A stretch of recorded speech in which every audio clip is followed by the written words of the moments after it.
Hi mga Beshi! So ngayon nga pala is pumper day namin ni Beshi Ninia. So nandito kami ngayon sa Trima by Miguel Eyes. Dito lang to guys sa first floor ng Green Hills Promenade.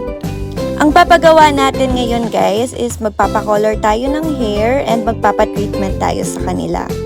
Kung hindi nyo natatanong guys, ito nga palang Trima by Miguel Eyes, yung paulit-ulit kong binabalikan dahil sobrang maalaga talaga sila sa hair ng clients nila and sinasuggest talaga nila kung ano yung mas makakabuti sa hair ng clients.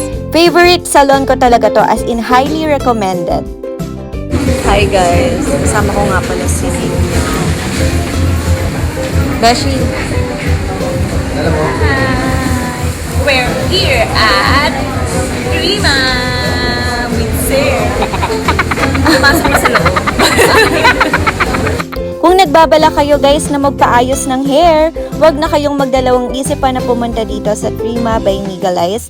Dito lang to guys sa Promenade Mall, first floor. And madali lang siyang hanapin guys kasi malapit lang siya sa entrance. Sigurado ako guys na uuwi kayo ng nakangiti dahil sobrang satisfied talaga yung kakalabasan ng gagawin nila sa inyo. So, ito na nga guys, perfect ang aking ash gray hair. Ito na yung sa inyo guys para magpaayos na rin ng hair. Kaya let's go at Trima by Miguel Eyes.